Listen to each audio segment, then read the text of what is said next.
ఏ ఏ places చూడొచ్చు మీ tour and ట్రావెలిజంలో భాగంగా? చార్ధామ్ అనుకోండి, అమర్నాథ్, గుజరాత్, కాశీ యాత్ర, రామేశ్వరము, కన్యాకుమారి, కేరళ, అనంతపురం స్వామి దేవస్థానము, అయ్యప్ప, శ్రీలంక ఒకటి ఉంది, తర్వాత కంబోడియా ఒకటి ఉంది, పక్కనే ఉన్నటువంటి నేపాల్, మానస్ సరోవరం, ఇవి తీసుకెళ్తూ ఉంటాను. ఇప్పుడు విహారయాత్రలకి ఇప్పుడు స్విట్జర్లాండ్, యూరోప్ ఆల్రెడీ రన్నింగ్ ఉంది, బాకు, ఇస్తాంబుల్, టర్కీ, వియత్నాం కూడా నేచర్ చాలా బాగుంటుంది. ఇప్పుడు మీ బాబు జర్మనీ అండ్ వియత్నాం ఏదో స్టార్ట్ చేస్తున్నారని చెప్పారు కదా. నెక్స్ట్ 2027 మార్చ్ ఏప్రిల్ నుంచి జపాన్ స్టార్ట్ అవుతుంది. ఇప్పుడు చార్ధామ్ అనగానే ఈ టైంలో ఈ సమ్మర్లో చాలా మంది వెళ్తూ ఉంటారు.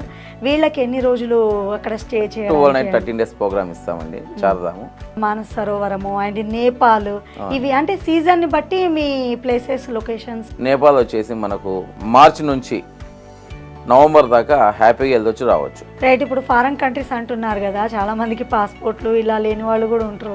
వాళ్ళకి పాస్పోర్ట్ ఎలా చేసుకోవాలనేది వాళ్ళకి పాస్పోర్ట్ ఏర్పాటు చేయడము, స్లాట్ బుక్ చేసి ఇవ్వడము మా టీం ఉంది. ఇప్పుడు శ్రీలంకలో పుణ్యక్షేత్రాలకు వెళ్ళాలి అనుకున్న వాళ్ళు అది ఎన్ని రోజుల ప్రయాణం ఉంటుంది? శ్రీలంక వచ్చేసండి మనము 5 nights 6 days ఒక ప్యాకేజ్, 6 nights 7 days ఒక ప్యాకేజ్ ఏర్పాటు చేయడం జరిగింది.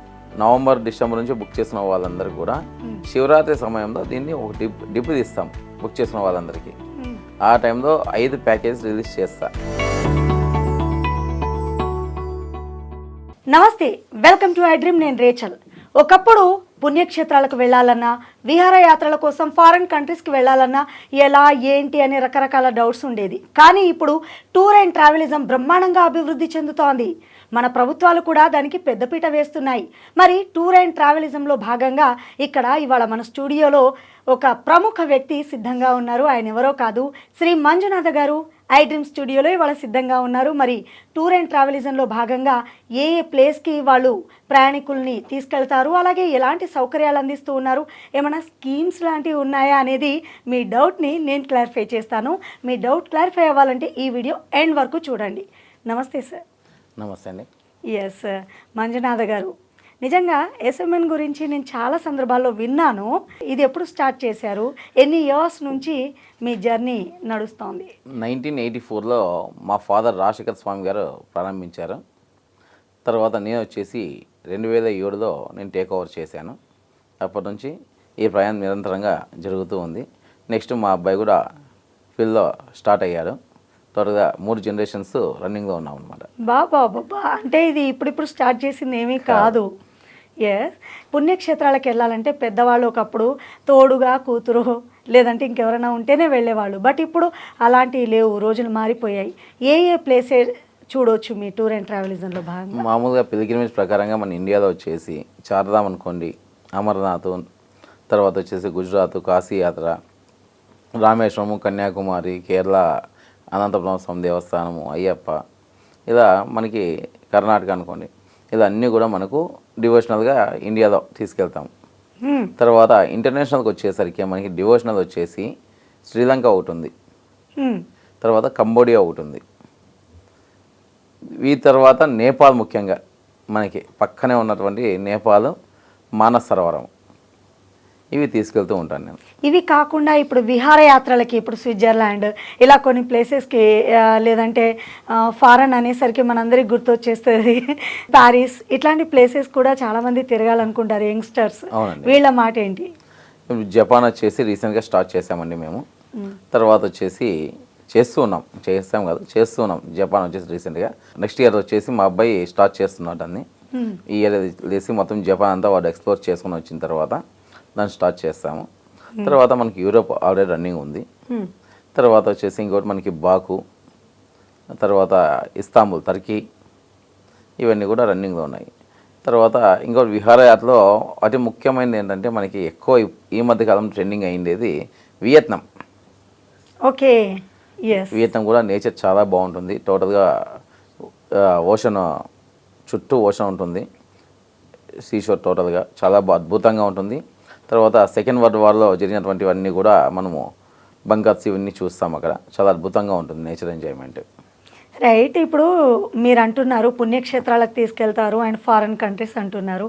ఏ విధంగా ఉంటాయి ప్రయాణికులకు సౌకర్యార్థం? మీరు ఎలాంటి ఏర్పాట్లు చేస్తారు? ముఖ్యంగా అండి మనకు వచ్చేసి ఫస్ట్ ఇక్కడ నుంచి కొన్ని ప్యాకేజెస్ ఎలా ఉంటాయంటే బాలీను, వియత్నాం ఇవన్నీ కూడా వితౌట్ ఫ్లైట్స్, ఎందుకంటే అవి నాన్ స్టాప్ ఫ్లైట్స్ లేవు, కనెక్టింగ్ ఫ్లైట్స్ ఉంటాయి. కాబట్టి కొంతమంది ఒక కంట్రీలో అక్కడ 1 or 2 days ఎక్స్పోర్ట్ చేసి వెళ్దాం అనే వాళ్ళు ఉంటారు కాబట్టి అక్కడ దానికి వాళ్ళకి ఫ్లైట్ ఫేర్ అనేది సపరేట్గా ఇంక్లూడ్ చేయకుండా ఇస్తాం. డైరెక్ట్ ఫ్లైట్ ఉన్నటువంటి నేపాల్ అనుకోండి, శ్రీలంక, ఇవన్నీ కూడా మనము ప్రోగ్రామ్ డైరెక్ట్ ఫ్లైట్ ఇస్తున్నాం ఇంక్లూడింగ్ ఫ్లైట్. ఇప్పుడు శ్రీలంక వచ్చేసి మనకు కైలాస మానసరం ఎలాగో మనకి శ్రీలంక కూడా దక్షిణ కైలాస్ అని అంటారు. ఎందుకంటే శ్రీలంక వచ్చేసి పార్వతీదేవి మనం కూడా ఒక గృహం కట్టుకొని ఉండాలని చెప్పేసి శివుని అడగ్గా అప్పుడు విశ్వకర్మ గారికి చెప్పి స్వర్ణ మందిరాన్ని నిర్మించినటువంటి ప్రదేశం లంకా నగరం. నగరం మొత్తము బంగారుతో నిర్మించిండేది. వాళ్ళు నివాసం ఉండాలని చెప్పేసి ఏర్పాటు చేసుకున్నారు కాబట్టి అది దక్షిణ కైలాష్గా పిలువబడుతుంది. దాన్ని తర్వాత రావణాసురునికి వరంగా ఆయన ఇవ్వడం జరుగుతుంది కాబట్టి అది రావణాసురుడు పరిపాలిస్తాడు. కాబట్టి మనకు కైలాస యాత్ర ఎంత ముఖ్యమో ఈ శ్రీలంక కూడా మనకు డివోషనల్గా శంకరదేవి శక్తిపీఠం ఉంటుంది, రామాయణ యాత్ర ఇవన్నీ ఉంటాయి కాబట్టి చాలా అద్భుతంగా నేచర్ ఎంజాయ్ చేస్తూ ఉండొచ్చు. ఇక్కడ మనకి ఇంకోటి ఏంటంటే హోటల్స్ అన్నీ కూడా మనకి 3 స్టార్ అండ్ 4 స్టార్ అకామిడేషన్ ఇవ్వడం జరుగుతుంది. కాబట్టి ఫుడ్ కూడా సాధ్యమైన వరకు మన ఇండియన్ రెస్టారెంట్స్, సౌత్ ఇండియన్ రెస్టారెంట్సే ఉన్నాయి కాబట్టి ఫుడ్ విషయంలో కూడా ఎక్కడ ఏ తొందర ఉండదు. శ్రీలంకకి వెళ్ళాలనుకునే ప్రయాణికులకు మరి అక్కడ ఉన్నటువంటి ప్లేసెస్, ఆ వెదర్, క్లైమేట్కి అన్నీ అడ్జస్ట్ అయ్యే విధంగా ఎలాంటి మీ దగ్గర నుంచి సపోర్ట్ ఉంటుంది, కేరింగ్ ఎలా ఉంటుంది? ఇక్కడ వచ్చేసి మనకు టోటల్గా చుట్టూ సముద్రమే ఉంటుంది మనకు శ్రీలంకకి. దీన్ని ద్వీపము అంటారు. ఈ ప్రదేశానికి మనం వెళ్ళేది ముఖ్యంగా ఏంటంటే ఫస్ట్ మనము చెన్నై నుంచి జాఫ్నాకి వెళ్తాం. జాఫ్నాకి వెళ్ళేసి Jaffna and Nagabhushanamma temple, Mannar and Keerimalai చూసుకునేసి దీనికి వస్తాం. ట్రింకోమలైలో శంకరీదేవి శక్తిపీఠం చూసుకుంటాం. తర్వాత నెక్స్ట్ వచ్చేసి రావణా వెల్స్. దీని తర్వాత మనము సిగిరియా రాక్. ఈ సిగిరియా రాక్ అనేది పైకి ఎక్కడము, కింద నుంచి చూసుకుంటాము. ఈ సిగిరియా రాక్ వచ్చేసి యాక్చువల్గా రావణాసురుని హెలిప్యాడ్, పుష్పక విమానాన్ని ల్యాండ్ చేసిన ప్రదేశం అది. Okay okay. తర్వాత అక్కడ నుంచి మనము గోల్డెన్ బుద్ధా కేవ్ అని చెప్పేసి ఒకటి ఉంది, డంబుల్లా. ఈ డంబుల్లా వచ్చేసి టోటల్ శ్రీలంకకి వెజిటేబుల్స్ అక్కడ నుంచి ఎక్స్పోర్ట్ అవుతాయి. అక్కడ దాన్ని చూసుకునేసి అక్కడ నుంచి మనము మాథిలి దగ్గర స్పైస్ గార్డెన్ ఉంటుంది. స్పైస్ గార్డెన్ కొద్దిగా అన్నీ ఎక్స్పెన్సివే, బట్ ఆయుర్వేదిక్ ఏదైనా కానీ మనం ఒక మెడిసిన్ తీసుకుంటే ఒక కోర్సుగా తీసుకుంటాం. ఆ కోర్సు వాడుకోవడం మధ్యలో బ్రేక్ అయ్యి చేసిన లేదా కోర్స్ అంతా కంప్లీట్ అయినా కొద్దిగా మీకు సాటిస్ఫై అనిపిస్తే వాళ్ళకి మనము ఫోన్ చేసేసి మనము కొరియర్ ద్వారా మెడిసిన్ తెచ్చుకోవచ్చు ఏం కావాలంటే. ఆ ప్రదేశాన్ని ఎక్స్పోర్ట్ చేయిస్తాము, బట్ వాళ్ళ ఇష్టం తీసుకోవాలని కొద్దిగా తీసుకోవచ్చు, లేకపోతే లేదు. అది మ్యాండేటరీ ఏం కాదు. దాని తర్వాత ఇంకోటి ఏంటంటే ఎల్లో సఫాయా అనేది శ్రీలంకలో మెయిన్ దొరికే మైనింగ్ జెమ్స్. అది క్యాండీలో ఒక జెమ్స్ గ్యాలరీకి తీసుకెళ్తాము. అక్కడ వాళ్ళకి ఏది కావాలో జెమ్స్ వాళ్ళు పర్చేస్ చేసుకుంటారు. దాని తర్వాత ఈ క్యాండీలో వచ్చేసి గౌతమ్ బుద్ధుని పళ్ళు పెట్టిన ప్రదేశం అది, బుద్ధా తుట్రిలిక్ టెంపుల్. యాక్చువల్గా శ్రీలంకకు వచ్చేసి బిఫోర్ ఇండిపెండెన్స్ అక్కడ క్యాండీనే క్యాపిటల్ సిటీ. దాని తర్వాత ఆ రాజు వచ్చేసి ఆ టెంపుల్కి వాళ్ళ కోటని డొనేట్ చేసిన తర్వాత ఈ క్యాపిటల్ సిటీని కొలంబోకి మార్చడం జరిగిందనమాట. ఆ టెంపుల్ని చూసుకునేసి నెక్స్ట్ డే మార్నింగ్ మనం అక్కడ నుంచి రాంబోడా వచ్చేసి మనకు వానర సైన్యము అక్కడ యుద్ధానికి వెళ్ళినప్పుడు వాళ్ళు అక్కడ విశ్రమించిన ప్రదేశం. ఆ ప్రదేశాన్ని సందర్శించి అక్కడ నుంచి మనము నవరెలియాకి వెళ్ళేసి నవరెలియాలో గాయత్రి పీఠం ఉంది. ఈ గాయత్రి పీఠం వచ్చేసి మన మేఘనాథుడు అంటే రావణాసురుని పుత్రుడు మేఘనాథుడు, ఇంద్రజిత్తు అంటారు, మేఘనాథుడు అంటారు. ఆయన 2 పేర్లు ఆయనకు ఉండేది. ఆయన తపస్సు చేసిన ప్రదేశం అది. ఆ ఆలయాన్ని సందర్శిస్తాము. దాని తర్వాత అశోక వాటిక, సీతా అమ్మని అశోక వాటికలో మన ఆంజనేయ స్వామి గారు గుర్తించిన ప్రదేశం అది. ఆ ప్రదేశాన్ని సందర్శించి తర్వాత దివలంపోరా అని చెప్పేసి ఒక పాయింట్ ఉంది. ఈ దివలంపోరాలో సీతా అమ్మవారు అగ్నిప్రవేశం చేసిన ప్రదేశం సందర్శించిన తర్వాత మళ్ళీ మనము వస్తూ కొలంబోకి వస్తాము. కొలంబోలో విభీషణ టెంపుల్, కెనెలియా అని చెప్పేసి ఉంది. అది విభీషణ టెంపుల్ ఉంటుంది అక్కడ. నాగదేవతల టెంపుల్ ఒకటి ఉంది, విభీషణ టెంపుల్, ప్లస్ దాంట్లోనే బుద్ధుని టెంపుల్ ఒకటి ఉంది. వీటిని సందర్శించి అక్కడ నుంచి మనము పంచముఖ ఆంజనేయ స్వామి టెంపుల్, తర్వాత ఈ మధ్యలో మనకి బీచ్ ఎక్స్ప్లోర్ చేయడము ఇది జరుగుతుంది. మొత్తం ఎన్ని రోజులు పడుతుందండి? ఇదైతే 7 days ప్రోగ్రామ్ అండి. తర్వాత ఇంకా మనకి అట్లా కాకుండా గ్యాలీ ఇవన్నీ చూసుకొని రావాలా అంటే టోటల్గా 13 days ప్రోగ్రామ్ పెట్టుకుంటే మన రీసెంట్గా ప్రభాస్ ఒక మూవీ వచ్చింది, సినిమా రాధేశ్యామ్ మూవీ ఉంది. ఆ మూవీలో ట్రైన్లో వాళ్ళు వెళ్ళేటప్పుడు ఒకటి ఎక్స్ప్లోర్ చేస్తారు. ఆమె బయటికి ఇలా వెళ్తే బ్యూటిఫుల్ సీన్ అది. ఆ వ్యూ, ఆ ట్రైన్ వ్యూ వచ్చేసి అక్కడ వస్తుందన్నమాట. ఎల్లా నుంచి గెల్దీ దాకా ఆ వ్యూ ఎక్స్ప్లోర్ చేయొచ్చు. అక్కడ బ్యాంటోటా ఒకటి వస్తుంది. బ్యాంటోటా కూడా మొత్తంగా షీషోర్ చుట్టూ సముద్రం ఉంటుంది, చాలా అద్భుతంగా ఉంటుంది. ఇదంతా కూడా మనకి టోటల్లీ కేరళ నేచర్. ఈ బ్యాంటోటాలో వచ్చేసి మండూ రివర్ ఒకటి వస్తుంది. ఈ మండూ రివర్లో మొత్తం ఐలాండ్స్ చూసేకి వెళ్తాము, చిన్న చిన్న ఐలాండ్స్ అన్నీ. అక్కడ వచ్చేసి మనకి దాల్చిన చెక్క ఐలాండ్ ఒకటి వస్తుంది. ఆ ఐలాండ్కి కూడా వెళ్ళేసి ఆ దాల్చిన చెక్క ఎలా మనకి పనుతుంది ఏంటి చూసి ఆ దాల్చిన చెక్క కషాయం తాగేసి వస్తాం అన్నమాట. ఇలా చాలా అద్భుతంగా ఉంటుంది. అంటే ఒక్కసారి స్టార్ట్ అయితే ప్రతి ఒక్క ప్లేస్ని కూడా మీరు పిన్ టు పిన్ చూపిస్తారు. అవునండి. ఎస్ఎంఎన్ టూర్ అండ్ ట్రావెలిజంలో ఒక్కసారి కనుక బుక్ చేసుకుంటే ప్రయాణికులు, అది తీర్థయాత్ర కానివ్వండి లేదంటే విహారయాత్ర కానివ్వండి, కంప్లీట్ కవర్ చేస్తాం. నెక్స్ట్ ఇంకా వాళ్ళ పక్కకి వెళ్ళరండి. ఒకసారి వచ్చిన తర్వాత మా కుటుంబంలో ఒక భాగం అయిపోతారు, వాళ్ళు కూడా ఒకరిగా మారిపోతారు. మీరు డేస్ని బట్టి ప్యాకేజెస్ ఉంటాయా లేదంటే ఆ ప్లేస్ని బట్టి ప్యాకేజెస్ ఉంటాయా? ప్లేసెస్ని బట్టి, ఆ ప్లేస్లో మనం ఎన్ని డేస్ ఇస్తున్నాము దాన్ని బట్టి ప్యాకేజెస్ ఉంటాయి. మనకి శ్రీలంక అనుకోండి 5 nights 6 days ఒక ప్రోగ్రామ్ వస్తుంది, 6 nights 7 days ఒక ప్రోగ్రామ్ వస్తుంది. సంపూర్ణ శ్రీలంక అంటే టోటల్గా 15 nights 16 days అయితే సంపూర్ణ శ్రీలంక వస్తుంది. అట్లా వాళ్ళకి దాన్ని ఎట్లా ఎక్స్ప్లోర్ చేయాలనుకున్నారో దాని ప్రకారంగా మనము దాని ప్యాకేజ్ ఇవ్వడం జరుగుతుంది. మరి ఎస్ఎంఎన్ టూర్స్ అండ్ ట్రావెలిజంలో భాగంగా ఒక మిడిల్ క్లాస్ వాళ్ళు వెళ్ళాలి అనుకుంటే ఫారెన్ విజిట్కి ఎట్లా ఉంటుందండి మీ దగ్గర ప్యాకేజెస్? చాలా మంది మన ఈ ప్రోగ్రామ్ చూస్తున్నారు కూడా.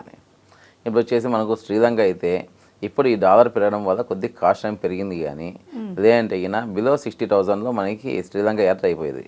ఇప్పుడు ఈ శ్రీలంక యాత్ర వచ్చేసి డాలరు 88, 89 ఉన్నప్పటికీ ఇప్పుడు 97 రూపాయలకు వచ్చేసింది. కాబట్టి సుమారుగా చెన్నై నుంచి మనకి 65,000 రూపీస్ 67 అట్లా పెట్టాము. బట్ 64, 65కి ఇస్తూ ఉన్నాము పేమెంట్. ఎందుకంటే 3 months బిఫోర్ బుకింగ్ జరుగుతుంది కాబట్టి ఫ్లైట్ ఫేర్స్ కొద్దిగా మనకి నెగోషియబుల్ వస్తాయి కాబట్టి ఇవ్వడం జరుగుతుంది. ఇప్పుడు మీ బాబు జర్మనీ అండ్ వియత్నాం ఏదో స్టార్ట్ చేస్తున్నారని చెప్పారు కదా, అయిపోయాయండి?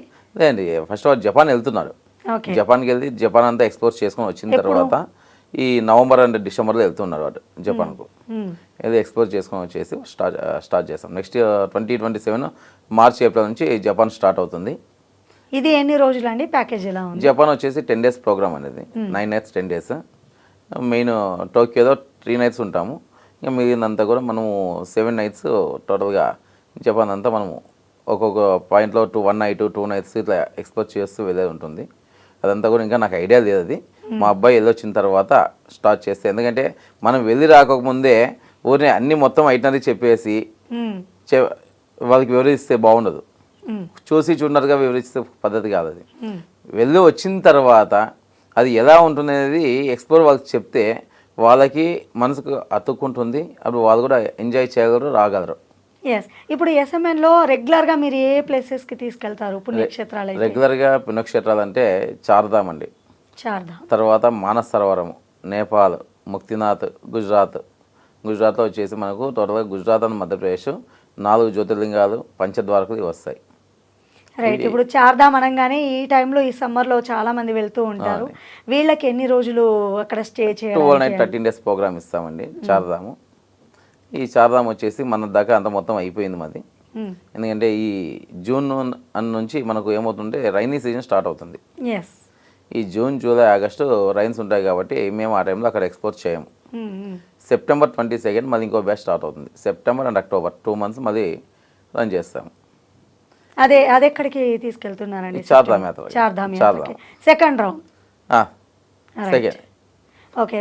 ఇప్పుడు మీరు అన్నారు కదా మానస్ సరోవరము అండ్ నేపాల్, ఇవి అంటే సీజన్ని బట్టి మీ ప్లేసెస్ లొకేషన్స్? అవునండి, సీజన్ బట్టి.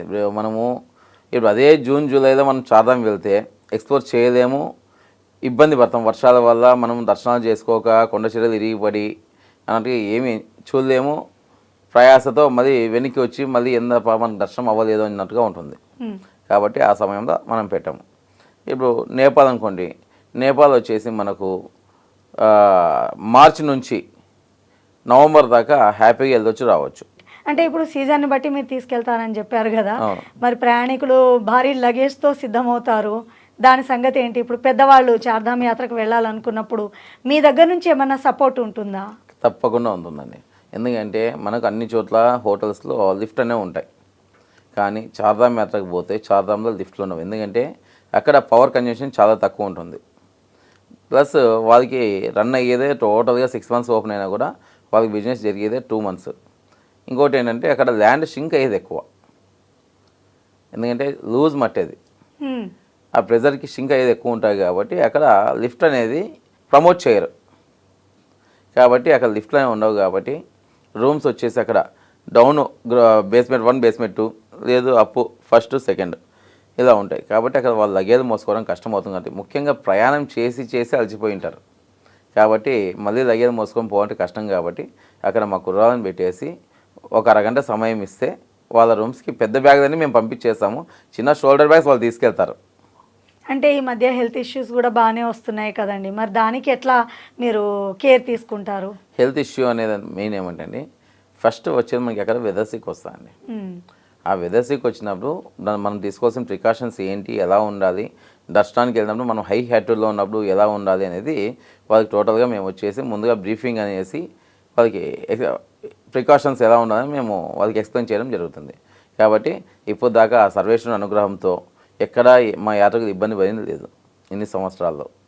రైట్. ఇప్పుడు కొంతమంది ఏమో ఎక్స్ప్లోర్ చేయాలనుకుంటారు మీరు అన్నట్టే, కొంతమంది జస్ట్ దర్శనం చేసుకొని వస్తే చాలు అనుకునే వాళ్ళు లేకపోలేదు చాలా. సో ఇట్లాంటి వాళ్ళకి డిఫరెంట్గా ఉంటుందంటారా? డిఫరెంట్గా ఉంటుంది. కానీ ఈ దర్శనం చేసుకొని రావాలా అని అన్నా కూడా ముఖ్యంగా శివుని ఆజ్ఞ లేనిది చీమనే కదలదండి. అది నిజమండి. కాబట్టి అక్కడికి వెళ్ళిన తర్వాత మనం ఊరిని దర్శనం చేసుకొస్తే కాదు, అక్కడ ఎలా ఉంటుంది ఏంటి, మనం అక్కడ చూడాల్సినవి ఏంటి, మనము ఖచ్చితంగా పాటించాల్సిన అక్కడ నియమాలు ఏంటి, ఆ పాటిస్తేనే మనం వెళ్ళినందుకు సాధనం అనేది ఏర్పడుతుంది. రైట్. ఇప్పుడు ఫారెన్ కంట్రీస్ అంటున్నారు కదా, చాలామందికి పాస్పోర్ట్లు ఇలా లేని వాళ్ళు కూడా ఉంటారు. మీ దగ్గర నుంచి ఏమన్నా వాళ్ళకి హెల్ప్ ఉంటుందంట? తప్పకుండా అండి. ఎవరికైనా పాస్పోర్ట్లు ఏంటి వాళ్ళకి పాస్పోర్ట్ ఎలా చేసుకోవాలనేది వాళ్ళకి పాస్పోర్ట్ ఏర్పాటు చేయడము, స్లాట్ బుక్ చేసి ఇవ్వడము మా టీం ఉంది. దానికి సపరేట్గా ఆ టీం అనేది వాళ్ళకి హెల్ప్ చేసేసి వాళ్ళకి స్లాట్ బుక్ చేసి ఇవ్వడం జరుగుతుంది. తర్వాత ఇంకా ఈ సింగపూర్ అనుకోండి, మలేషియా, వీటికి వచ్చేసి వీసా ప్రాసెసింగ్ అంతా కూడా మా టీమే చూసుకుంటారు. యూరప్ అంటే మాత్రం కొద్దిగా టైంతో కూడుకున్నది. Europe, China and New Zealand, Netherland ఇవన్నీ కూడా కొద్దిగా సమయంతో కూడుకున్నవి. ఆ సమయం వాళ్ళు కొద్దిగా టైం ఇస్తే, ఎందుకంటే ప్రతిదానికి చెక్ లిస్ట్ అని కంపల్సరీ ఉంటుంది. ఆ చెక్ లిస్ట్ ప్రకారంగా అన్నీ ప్రిపేర్ చేసేసి దాన్ని వాళ్ళకి అన్నీ రెడీ చేసేసిన తర్వాత వాళ్ళు ఖచ్చితంగా అక్కడికి యూరప్ కానీ న్యూజిలాండ్, నెదర్లాండ్ అండ్ జపాన్ వీటికి వీసాకి కంపల్సరీగా ఎంబసీకి వెళ్ళాల్సి వస్తుంది. వెళ్ళి వచ్చేసి అయిపోతుంది.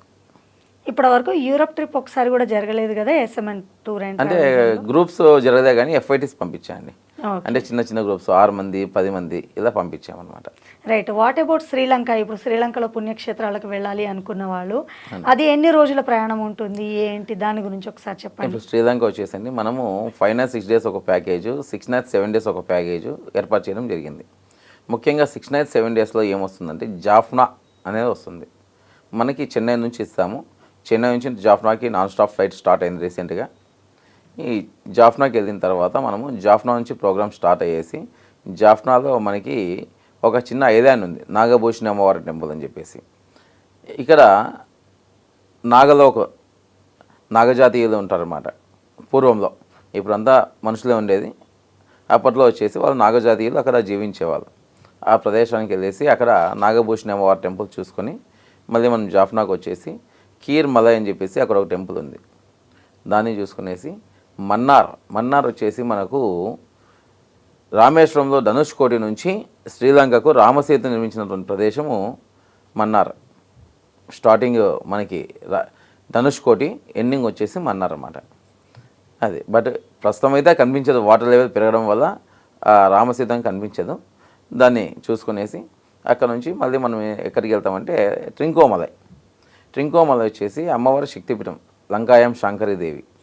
ఈ శాంకరీదేవి శక్తిపీఠానికి వెళ్ళేసి అమ్మవారిని దర్శించుకునేసి అక్కడ భద్రకాళి టెంపుల్ కూడా ఒకటి ఉంది. ఆ భద్రకాళి అమ్మవారిని సందర్శించి చాలా అద్భుతంగా ఉంటుంది అన్నమాట. భద్రకాళి టెంపుల్ సందర్శించి తర్వాత మనము అక్కడ రావణ వెల్స్ అని చెప్పేసి ఉన్నాయన్నమాట. రావణాసుడు తల్లి ఒక దీక్షలో ఉంటుంది. ఆ దీక్షా సమయంలో ఉదయం స్నానం చేయాలంటే మామూలుగా మనం అయ్యప్ప సీజన్లో చేయాలంటే చల్లగా ఉంటుంది వాతావరణం. అలాగా ఆమె చల్లనీళ్ళు చేయలేకపోతున్నాను అని అంటే ఆయన వచ్చేసి ఆయన తపోశక్తితో ఆ 7 బావుల్ని ఉద్భవించేటట్టుగా సృష్టించాడు.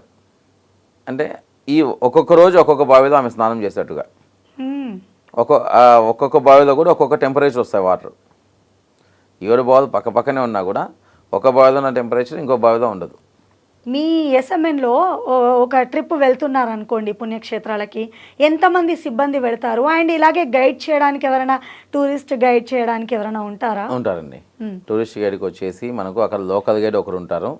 ప్లస్ ఇక్కడ నుంచి బ్యాచ్ మినిమం 40-45 మెంబర్స్ ఎలాగో ఉంటారు కాబట్టి ఇక్కడ నుంచి 2 వెళ్తారు. టోటల్గా 3 అక్కడ ఉంటారు వీళ్ళతో పాటు ఉండేసి వీళ్ళందరికీ దగ్గరుండి ప్రతి ఒక్కరికి చూపించుకునేసి వాళ్ళకి అన్ని ఎక్స్ప్లోర్ చేయించుకొని తీసుకుని రావడం జరుగుతుంది. ఇంకా ఎలాంటి ప్రత్యేకతలు కూడుకొని ఉంది? ఎందుకు ఎస్ఎంఎన్ టూర్స్ అండ్ ట్రావెలిజంలో వెళ్ళాలి అనుకునే ప్రయాణికులకి మీరు చెప్పేది ఏంటి? ఒక్కసారి మా వ్యూవర్స్కి చెప్తారా? నా వెంట వచ్చే ప్రతి యాత్రికులు కూడా ఫుడ్ అనేది చాలా ముఖ్యం. మనం ఎక్కడికైనా పోయి మనం ప్రయాణం చేయాలంటే ఫుడ్ లేకపోతే చాలా కష్టం. కాబట్టి ఆ ఫుడ్ కోసమే మెయిన్. ఈ ఫుడ్ అనేది కూడా సాధ్యమైనకి ఎలా చేస్తాము అంటే, ఇప్పుడు ఇండియాలో అనుకోండి పుణ్యక్షేత్రాల దగ్గర మన వంట టీమే ఉంటుంది. మన సౌత్ ఇండియన్ వాళ్ళే వంట వాళ్ళు ఉంటారు కాబట్టి మన టీం అంతా మేకింగ్ చేస్తారు. కానీ బయటికి వెళ్ళిన తర్వాత ఏమవుతుందంటే అన్ని చోట్ల రైస్ అని కొద్దిగా హార్డ్గానే తీసుకుంటారు. బట్ మేము ఏం చేస్తామంటే ముందుగా వాళ్ళకి 1-4 సార్లు ఫోన్ చేసేసి డబల్ బాయిల్డ్ చేయండి, స్టంప్డ్ రైస్ కొద్దిగా మోర్ స్టంప్డ్ అని చెప్పేసి చెప్తాం. కొద్దిగా సాఫ్ట్నెస్ అనేది వస్తుంది. ప్లస్ వీటితో పాటు మనం ఇక్కడ నుంచి ఇవి స్నాక్స్ అనుకోండి, తర్వాత పొల్లు పచ్చళ్ళు ఇవన్నీ మేము తీసుకొని పోతాం అన్నమాట. దానివల్ల మన వాళ్ళకి హ్యాపీగా ఎంజాయ్ చేయగలరు. చాలామంది ప్రయాణికులు ఏదైనా ప్లేసెస్కి వెళ్ళాలనుకున్నప్పుడు అమౌంట్ మొత్తం ఒకేసారి పే చేయాలా, లేదంటే స్టార్టింగ్ వెళ్ళేటప్పుడు కొంత వచ్చిన తర్వాత అలాంటి వెసులుబాటు ఏమైనా ఉందా? మామూలుగా అయితే ఏం చేస్తామంటే అండి, కొంతమంది బుక్ చేసుకునేటప్పుడు ఒక 30-40% దాకా అమౌంట్ ఫస్ట్ రిసీవ్ చేసుకుంటాం. ఇది అడ్వాన్స్గా. తర్వాత బయలుదేరేకి 20-21 డేస్ బిఫోర్ రిమైనింగ్ అమౌంట్ తీసుకుంటాం. అదే అట్లా కాకోకుండా వాళ్ళు కొంతమంది ఏం చేస్తారంటే ఒకటేసారి 60,000-70,000 పెట్టాలంటే కష్టం అవుతుంది. కొద్దిగా సేవింగ్స్ కనిపించకుండా మనము యాత్ర చేయాలా, మనం ఖర్చు పెట్టామని కనిపించకుండా యాత్ర చేయాలనుకునే వాళ్ళు ఏం చేస్తారంటే, ఇప్పుడు శ్రీలంక అనుకోండి మంత్లీ 6,000 అట్లా 1 ఇయర్ పెట్టేస్తారు. అట్లా పే చేసుకుంటూ వచ్చేస్తారన్నమాట. యాక్చువల్ అయితే మనకి ఇప్పుడు 65 అనుకోండి, 11 మంత్స్ కట్టేస్తే చాలు. సో ఇప్పుడు మీరు చెప్పినవన్నీ వింటుంటే నాకు బాగా నచ్చింది పర్సనల్గా. ఫర్ ఎగ్జాంపుల్ నేనే ఒక ప్రయాణికురాల్ని, మీ దగ్గర రెగ్యులర్గా నేను ఇంకా మీ ఫుడ్ బాగుంటుందన్నారు అండ్ ఫైనాన్షియల్గా ఇలాంటివన్నీ ఉన్నప్పుడు నేను రెగ్యులర్గా మీ దగ్గరే వస్తున్నప్పుడు ఏమైనా ఆఫర్స్ లాంటివి ఉన్నాయా అని మా లాంటి ఆడవాళ్ళు ఆలోచిస్తాము. ఆ సర్వేషన్ మీద భారం వేసేస్తే ప్రతి సంవత్సరము బుకింగ్ చేసుకున్న వాళ్ళకి నవంబర్-డిసెంబర్ నుంచి బుక్ చేసుకున్న వాళ్ళందరికీ కూడా శివరాత్రి సమయంలో దీన్ని ఒక డిప్ తీస్తాం బుక్ చేసుకున్న వాళ్ళందరికీ. ఆ టైంలో 5 ప్యాకేజ్ రిలీజ్ చేస్తా. ఈ 5 ప్యాకేజెస్లో ఎవరికి ఏది తగిలితే వాళ్ళ అదృష్టవంతులు. ఒకటి శ్రీలంక, ఇంకొకటి చార్ధాము, ఒకటి అండమాను, తర్వాత వచ్చేసి ఒకటి కాశీయాత్ర, ప్లస్ ఇంకోటి దుబాయ్. మొత్తంగా 5 ప్యాకేజీలు ఇచ్చానమాట. అది మీరు సర్వేషన్ మీద భారం వేసేసి మాకు తగదాన్ని కోరుకునేసేయండి, తగినాక మీ అదృష్టము. చాలా చక్కగా చెప్పారు మంజునాథ్ గారు. వ్యూవర్స్ తెలుసుకున్నారు కదా, 5 ప్యాకేజెస్ ఉన్నాయంటే ఆ రెగ్యులర్గా ఎస్ఎంఎన్లో కనుక మనం ట్రావెల్ చేసినట్లయితే అది పుణ్యక్షేత్రాలు కానివ్వండి, విహారయాత్రలైనా కానివ్వండి, రెగ్యులర్గా వెళ్ళే కస్టమర్లకి చక్కని ప్యాకేజ్ అనేది ఇస్తున్నారని తెలుసుకున్నారు కదా. ఇంకా ఏమైనా డౌట్స్ ఉంటే మీకు స్క్రీన్ మీద డిస్ప్లే అవుతున్న నెంబర్స్కి కాల్ చేసేయండి, మీ డౌట్స్ని క్లారిఫై చేసుకోవచ్చు. Thank you so much Manjunath garu. Thank you అండి.